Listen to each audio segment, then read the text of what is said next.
Ne kadar eşkimiz ey gül, belə pınhan olacaq. Aşikar eylemeyince ürəyim qan olacaq. Ne kadar gül üzünün həsrətini aşık çəksin. Ne zaman vəslinə bəs yetməyə imkan olacaq.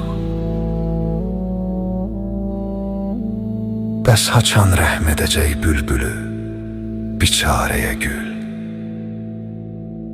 Ne kadar bəs o fəqirin işi əfxan olacaq. Eşqdən başqa nə dərd olsa, yenə çarəsi var.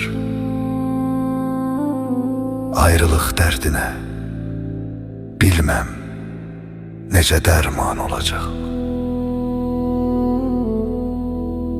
Öz xoşumla o qara zülfə əsir oldum özüm. Bilmədim xatirim eşqində pərişan olacaq. Sən götürt məscidi zahid, bizə meyxanəni ver. Kim bu işte görək axırda pesiman olacaq.